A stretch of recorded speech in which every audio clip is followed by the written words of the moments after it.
Ônibus Lilás circula por Santa Catarina. Iniciativa leva serviços e apoio às mulheres. Primeira milionária do Nota Paraná realiza sonhos, mas continua lecionando na rede estadual. Mulher suspeita de fraude milionária é presa no Paraná. Funcionária de banco teria movimentado mais de 20 milhões de reais. Governador do Rio Grande do Sul entrega relatório sobre efeitos das tarifas ao vice-presidente Geraldo Alckmin. Estado é o mais afetado com as taxas norte-americanas. Deputados protestam na Câmara e defesa de Bolsonaro pede revogação da prisão domiciliar.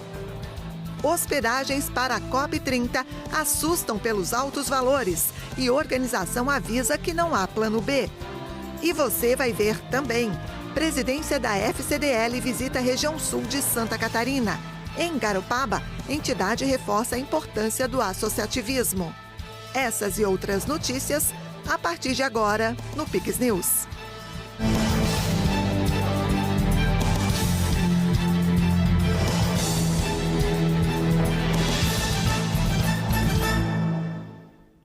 Olá, sejam todos bem-vindos ao Pix News desta quinta-feira, 7 de agosto. Nós estamos ao vivo agora no horário de Brasília, 8h06. A Secretaria de Estado da Assistência Social, Mulher e Família de Santa Catarina deu início nesta semana ao projeto Ônibus Lilás. A caravana vai percorrer o estado com foco na prevenção e no combate à violência contra a mulher. A primeira cidade a ser atendida foi Imbuía, no Alto Vale do Itajaí. No município, foram disponibilizados serviços como agendamento de consultas e exames, emissão gratuita do documento de identidade, regularização, transferência e emissão do título eleitoral, divulgação de oportunidades de emprego, atendimento da Receita Federal e apoio de equipe do INSS. O governo do estado de Santa Catarina, através da Secretaria de Assistência Social, Mulher e Família, programou diversas ações para esse agosto lilás. Um deles é o início da elaboração do Plano Estadual de Políticas Públicas para Mulheres, que terá um diagnóstico e norteará todas as ações do estado para as mulheres catarinenses, com ações e programas, inclusive aquelas de enfrentamento à violência contra a mulher.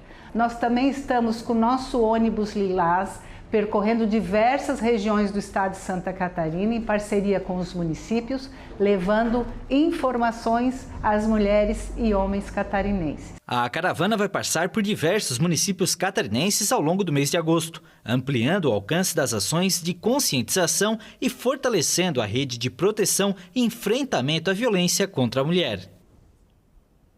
Já imaginou receber R$1 milhão da noite para o dia?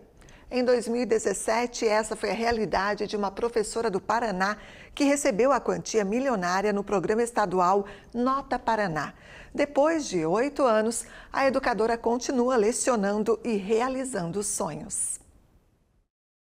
Beatriz Cardoso, professora de Geografia e História de Paranaguá, foi a primeira ganhadora do prêmio de R$1 milhão, entregue em dezembro de 2017, por meio do Programa de Conscientização Fiscal da Secretaria de Estado da Fazenda, o Nota Paraná, que completa 10 anos neste mês de agosto. Na época, a professora recebeu muitas perguntas de alunos e colegas, principalmente se continuaria a trabalhar.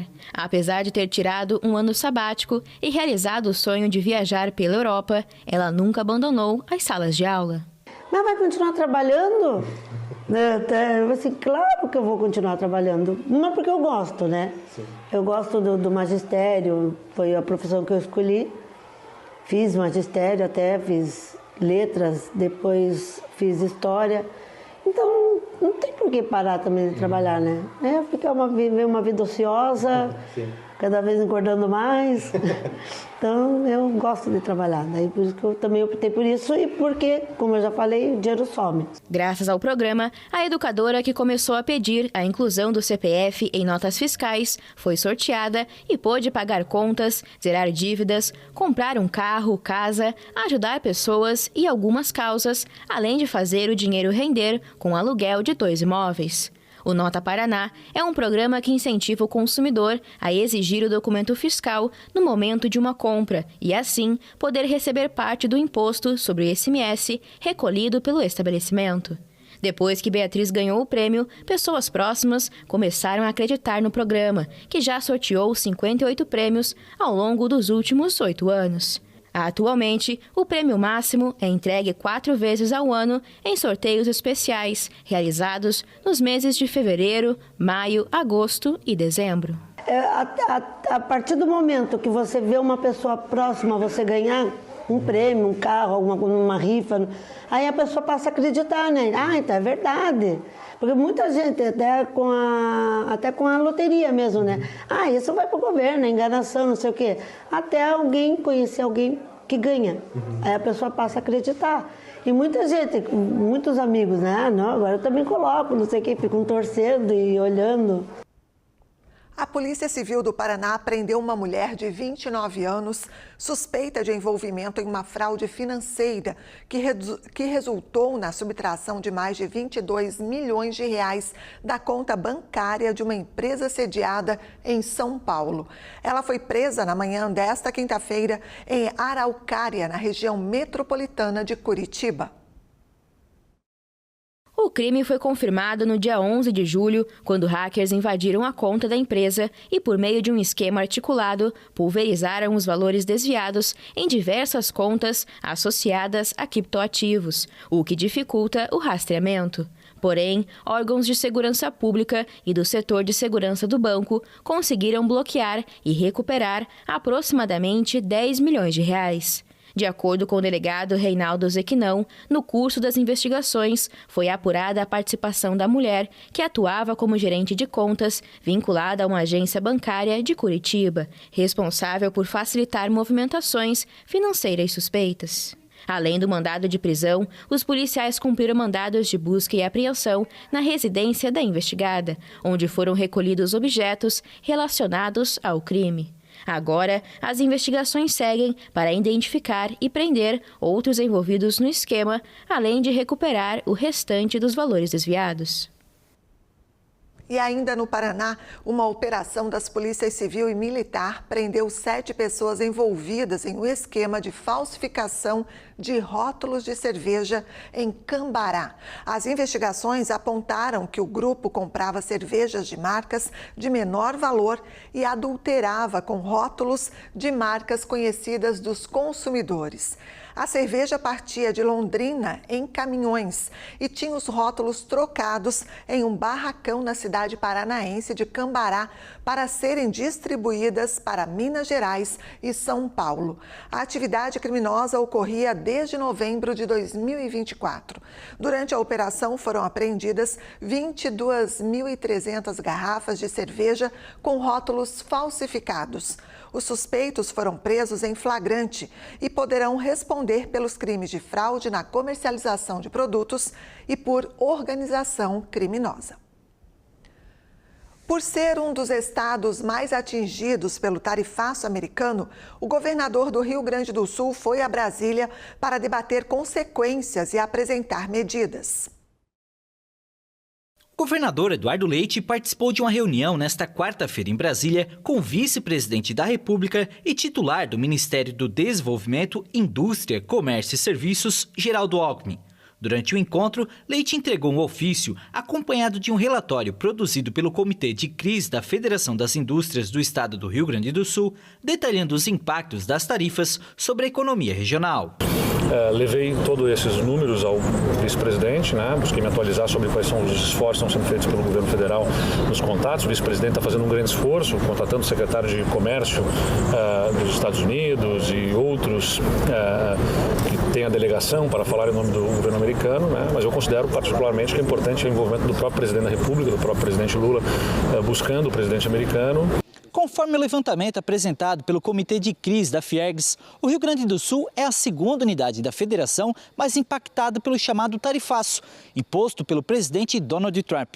Embora as rodadas mais recentes de negociações entre Brasil e Estados Unidos tenham retirado alguns segmentos das taxações, os encargos adicionais ainda incidem sobre 85,7% das exportações gaúchas para o mercado norte-americano, o que representa cerca de 1,6 bilhão de dólares em negociações anuais. Os ramos mais afetados envolvem artefatos de metal, equipamentos eletroeletrônicos, madeira, couro, calçados, além do setor de tabaco. A Federação das Indústrias estima que os danos podem levar à perda de 22 mil empregos entre os 143 mil trabalhadores que atuam nas áreas mais vulneráveis. O governo brasileiro precisa entrar em campo para dar algum tipo de assistência para mitigar o impacto nas empresas que mais vão ser atingidas.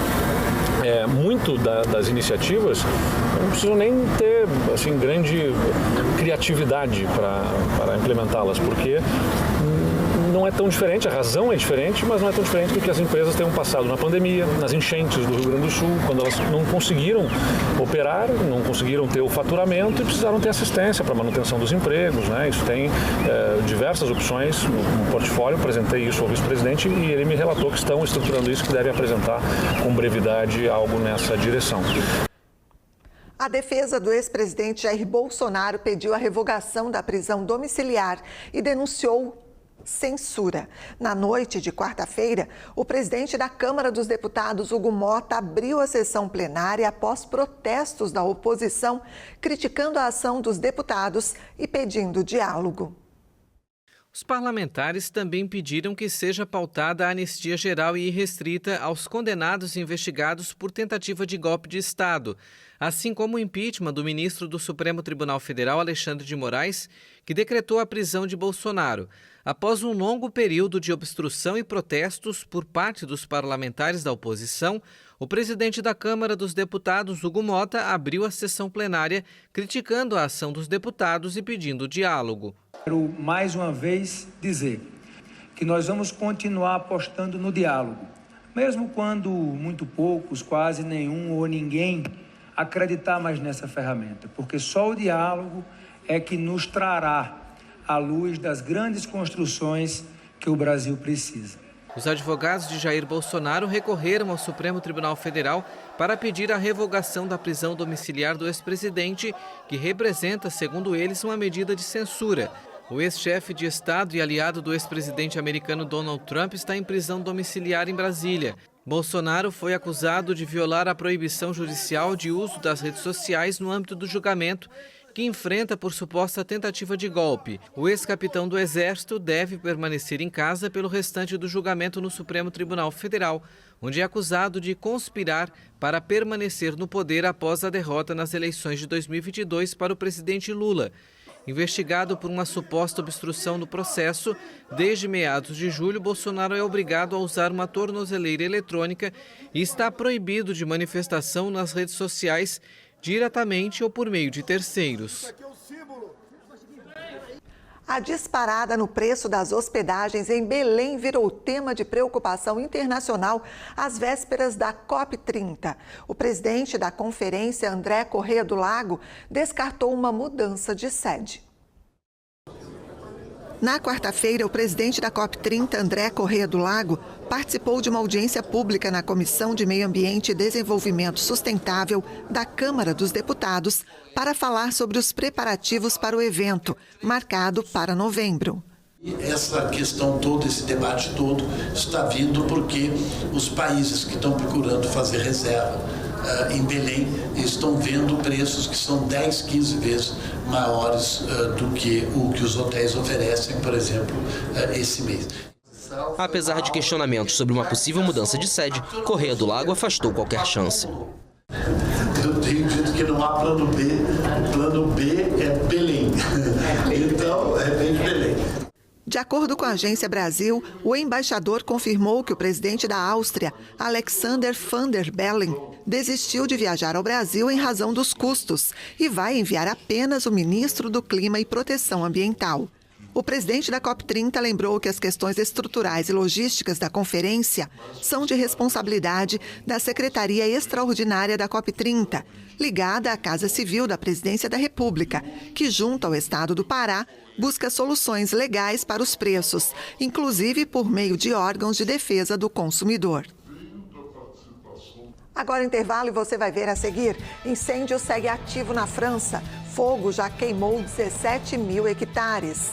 No esporte, Flamengo é eliminado em noite de decisões da Copa do Brasil. E ainda a presidência da FCDL visita região sul de Santa Catarina. Em Garopaba, a entidade reforça a importância do associativismo. Nós voltamos em instantes. Aqui no interior a estrada tem que ser boa. E se for com buraco, credo, a gente perde um tempão. Por isso a gente tá feliz com o novo programa do Estado em parceria com as prefeituras. O Estrada Boa Rural. O programa vai arrumar dezenas de estradas rurais em toda Santa Catarina. Agora meu pai vai levar a produção bem rápida na cidade. Vai sobrar mais tempo para tomar chimarrão e comer a minha cuca. Estrada Boa Rural. Governo de Santa Catarina. Com o aumento da temperatura e das chuvas, aumenta também o risco de desastres. Se estiver no litoral, na serra, em uma região próxima a rios, cachoeiras ou com histórico de enchentes e alagamentos, antes que aconteça, se informe sobre um local seguro para o caso de uma emergência. Respeite os alertas da Defesa Civil. A prevenção pode salvar você ou alguém que esteja em situação de risco. Todo mundo pode ajudar a salvar uma vida. O que é Garopaba? É luz, é verão, é esporte, é música, é tainha, é tempero, é história, é encanto, é tradição, é cultura, é pra criança, é pra família. Garopaba é a Garopaba. Venha viver de perto. A saúde em Santa Catarina acaba de alcançar uma marca histórica. 1 milhão de cirurgias realizadas. O sucesso da saúde catarinense é uma realidade. É claro que precisamos melhorar muito ainda e vem mais por aí. Com investimentos em novas tecnologias e a valorização dos hospitais, estamos fazendo a diferença na vida de milhares de catarinenses. Compromisso com quem mais precisa. Governo de Santa Catarina.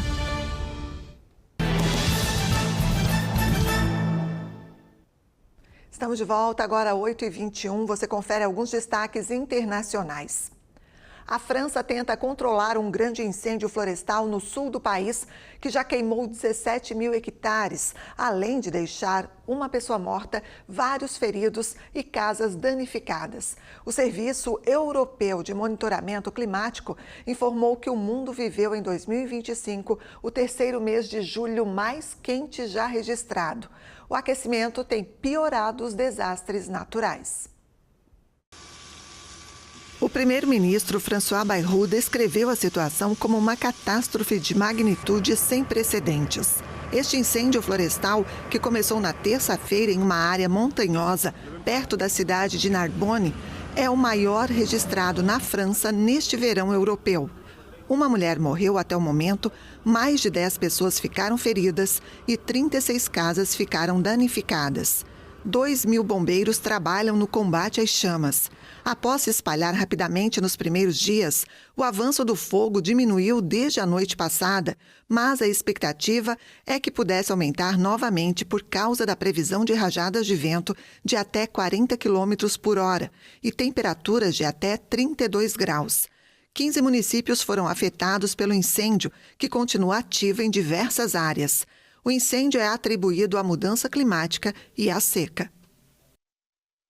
Também nesta quinta-feira, o Serviço Europeu de Monitoramento Climático informou que o mundo viveu em 2025 o terceiro mês de julho mais quente já registrado, após 2 anos de temperaturas recordes para o mês. Chuvas intensas provocaram inundações no Paquistão e no norte da China, enquanto Canadá, Escócia e Grécia enfrentaram incêndios e vários países da Ásia e da Escandinávia registraram temperaturas recordes em julho. Houve uma leve queda em comparação com o mesmo mês nos 2 anos anteriores, com uma média 1,25 grau acima da era pré-industrial. Mas o aumento aparentemente pequeno foi suficiente para fazer com que tempestades, ondas de calor e outros fenômenos climáticos fossem mais letais e destrutivos. Poucas horas após o encontro entre um enviado americano e Vladimir Putin em Moscou, o presidente dos Estados Unidos, Donald Trump, disse estar aberto a se reunir com os líderes da Rússia e da Ucrânia para tentar encerrar a guerra. A declaração veio horas depois de chamar de muito produtiva a reunião entre seu enviado Steve Witkoff e o líder russo Vladimir Putin em Moscou. A Casa Branca informou que os russos expressaram o desejo de se reunir com o presidente Trump e o presidente está aberto a se encontrar tanto com Putin quanto com Volodymyr Zelensky. Bem, há uma perspectiva muito boa de que haverá uma reunião em breve e ainda não determinamos onde, mas tivemos algumas conversas muito boas com o presidente Putin hoje e há uma boa chance de que possamos encerrar essa fase, chegar ao final desse caminho. O caminho foi e continua sendo longo, mas há uma boa chance de que haja uma reunião muito em breve. O encontro, porém, segundo funcionários americanos, não evitará sanções aos países que comprarem petróleo e armas da Rússia. Zelensky, em uma conversa por telefone com Trump, na qual líderes europeus também participaram, pediu o fortalecimento de todas as ferramentas disponíveis para os Estados Unidos, a Europa e o G7 contra a Rússia. As relações entre Moscou e Washington estão tensas desde a semana passada, depois que Trump enviou 2 submarinos nucleares em resposta às declarações do ex-presidente russo Dmitry Medvedev.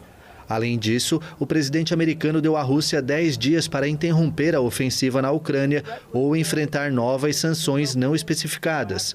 Trump iniciou o segundo mandato prometendo encerrar a guerra no leste europeu em poucos dias, mas está cada vez mais frustrado com a atitude de Putin. As exportações chinesas para os Estados Unidos caíram 6,1% entre junho e julho, em um contexto de trégua entre as duas potências que, no entanto, ainda não alcançaram um acordo duradouro para resolver aí as diferenças comerciais. O gigante asiático exportou em julho 196 bilhões de reais em produtos para os Estados Unidos, o que representa uma queda em relação aos 209 bilhões registrados em junho.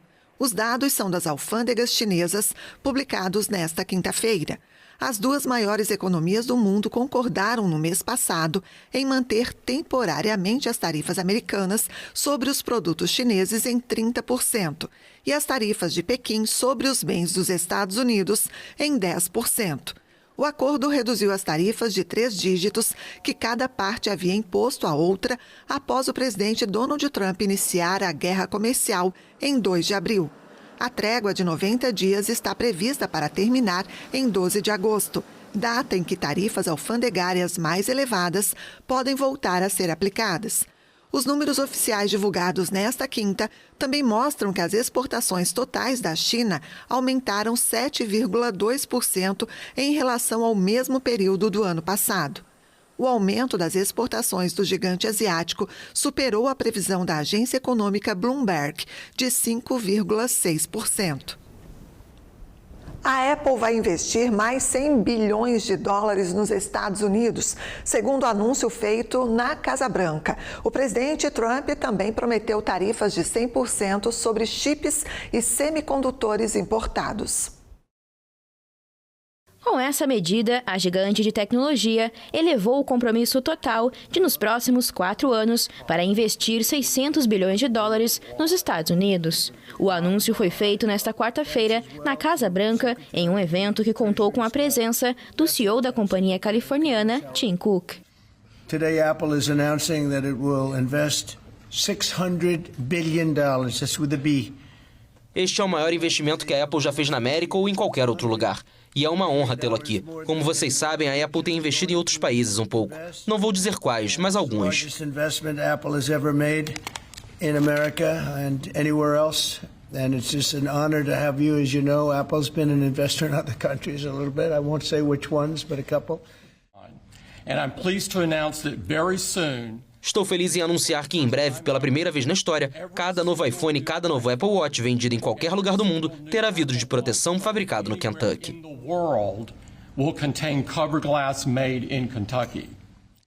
Durante o evento, o republicano também anunciou que pretende impor tarifas de 100% sobre chips e semicondutores importados, um dos principais produtos de exportação de Taiwan, Coreia do Sul, China e Japão.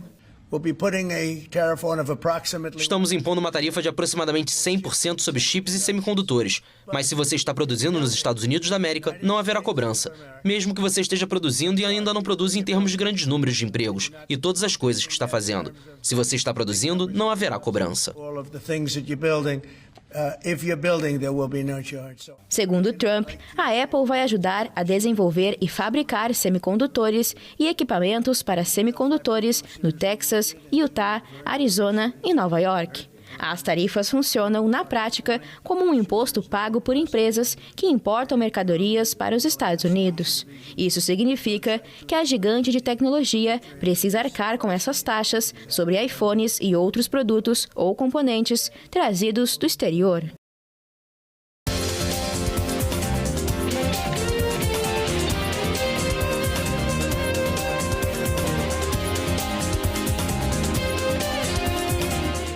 Vamos falar de Copa do Brasil, noite de decisões. Na noite de quarta-feira, o Flamengo foi eliminado nos pênaltis. E no clássico Palmeiras e Corinthians, o Timão levou a melhor. O Vinícius Pacheco chega por aqui com todas as informações. Afinal, foram 12 times que entraram em campo ontem, literalmente. Né, Vini? Boa noite, seja bem-vindo. Boa noite, André. Boa noite a todos que nos acompanham aqui no Pix News.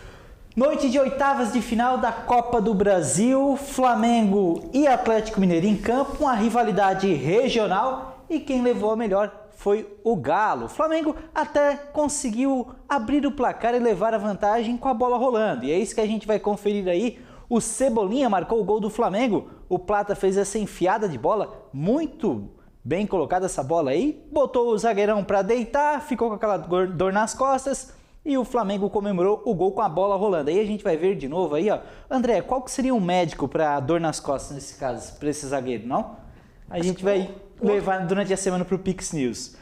Agora, na cobrança de pênalti, o Flamengo foi muito mal. Samuel Lino perdeu o primeiro pênalti e o último pênalti, o Wallace Ian, a joia da casa, né, do momento, acabou isolando essa bola aí para a tristeza dele. Ele foi muito cobrado durante a semana, fez muitas provocações e acabou perdendo. E na última cobrança, Everson, o goleiro do Atlético Mineiro, fez o gol, o último gol, e deu tchau aí para a torcida do Flamengo na Copa do Brasil.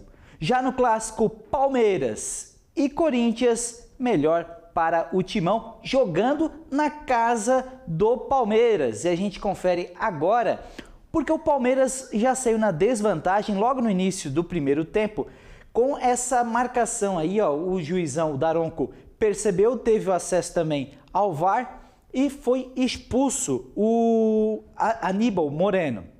Com a bola rolando, o Corinthians não tem nada a ver com isso, fez o primeiro gol da partida após a cobrança de escanteio e também com bola parada, o Gustavo Henrique fez o segundo do Corinthians e se classificou também para as quartas de final.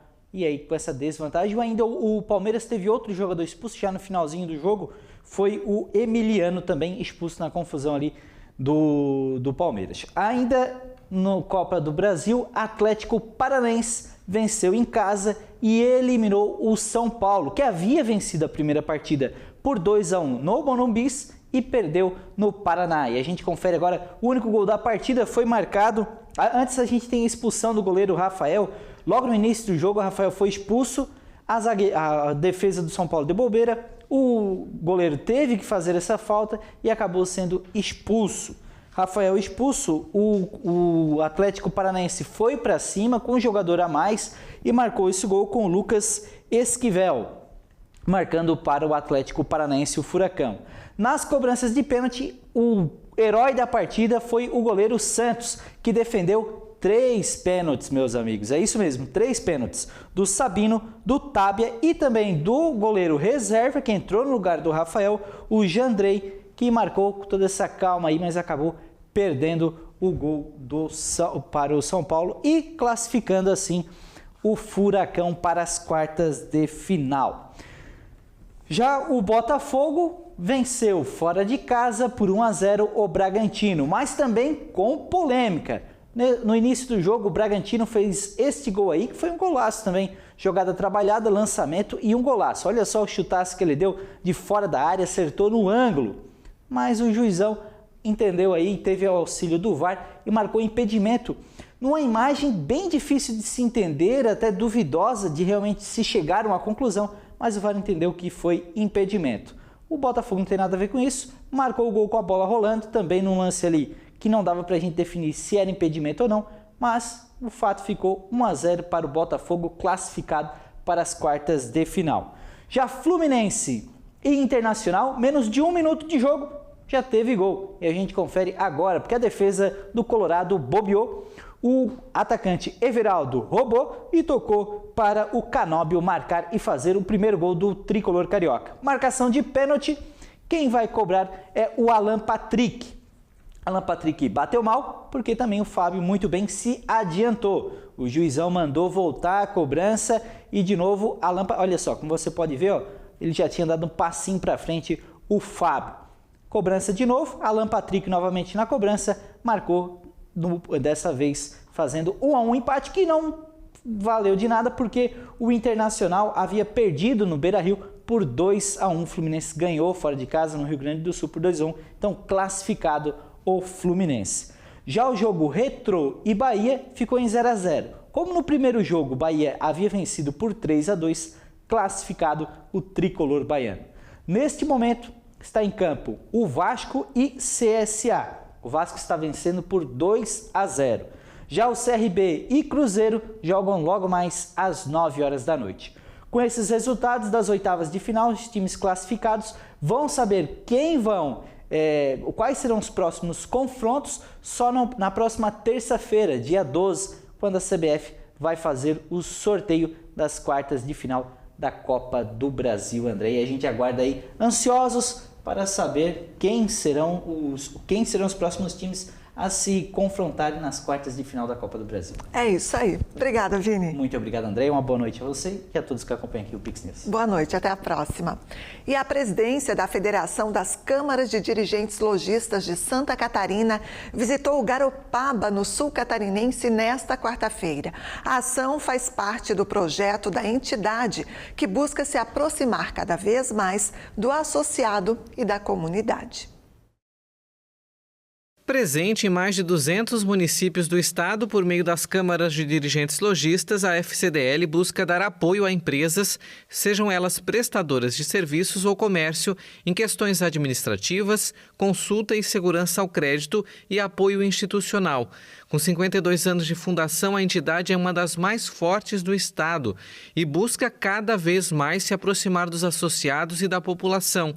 Com esse propósito, a presidência da entidade está visitando todas as regiões de Santa Catarina. Nessa quarta-feira foi a vez da região sul, com visitas em Tubarão, Laguna e Garopaba. O propósito da nossa gestão desde 2023, visitar a todos os municípios e todas as nossas CDLs, sempre entendendo o que a federação, como entidade representativa, pode fazer para melhorar o ambiente de negócios entre a CDL e seus associados e todos os empresários da classe empresarial dos municípios onde as CDLs estão inseridas. A entidade é mais conhecida por disponibilizar o serviço de proteção ao crédito, mas oferece uma série de outros serviços que facilitam a vida do empreendedor. Uma entidade representativa que tem, na sua essência, a representatividade e também o fornecimento de soluções inovadoras, soluções de negócios, de tecnologia, para que o nosso associado melhore o seu relacionamento com o seu cliente. Por exemplo, o SPC Brasil, o nosso birô de crédito, o único, genuinamente brasileiro, é das CDLs, é do nosso sistema. Está aí para fornecer informações creditícias para uma venda segura, para poder você avaliar e conceder crédito na sua loja, no seu estabelecimento, na sua empresa. Nós temos outros produtos que nós trabalhamos e fornecemos para os nossos associados, que vão desde telemedicina, crediário garantido, observatório econômico, certificado digital. A visita em Garopaba contou com a presença de empresários e autoridades locais. O objetivo foi mostrar aos empresários a importância do associativismo. A gente precisa fortalecer a CDL como entidade, precisa de mais associados para que a entidade consiga fazer ações dentro da cidade. Então hoje a gente está recebendo aqui o presidente Onildo, que veio trazer boas notícias, né? Também o nosso prefeito Júnior, que vai dar um apoio para a entidade, que a gente precisa para estar conseguindo apoiar o comércio da nossa cidade, né? Porque sem recursos financeiros a gente não consegue realizar ações, né? Então por isso a gente precisa da participação da comunidade, né? Procurem a nossa CDL, venham conhecer os serviços que a CDL oferece através da nossa federação e as pautas que a gente está atuando aí junto do Estado para beneficiar o comércio. Durante o encontro, o prefeito de Garopaba falou sobre as parcerias em andamento com a CDL, entre elas a instalação da Sala do Empreendedor, uma parceria com o Sebrae que também vai abrigar a CDL. A gente sempre falou do planejamento estratégico, né? Então, esse convênio agora com o Sebrae é isso, é trazer para dentro do município essa capacitação, esse cooperativismo, esse empreendedorismo, como a Sebrae, e junto vai a Sala do Empreendedor e vai também a CDL. Então, é fortalecer vínculos para ter um comércio pujante, um comércio melhor na cidade. Outra ação apresentada que vai fortalecer o comércio local é a revitalização da Avenida João Orestes de Araújo. É um projeto macro, um projeto grande, é um projeto de governo. A gente não tem promessa, tem compromisso. O secretário André está fazendo esse trabalho de infraestrutura, de verificar a possibilidade, e a gente espera em breve ter boas notícias e novidades para a avenida. E assim a gente encerra mais uma edição do Pix News. Nossas reportagens e a íntegra da edição você pode rever no Pix News HD, nosso canal no YouTube. Acessa lá, curte e compartilhe os nossos conteúdos. Também mais notícias no pixtv.com.br. Fique agora com o CinePix e a gente se encontra amanhã. Até lá. Pix TV, conectando você ao melhor conteúdo todo dia.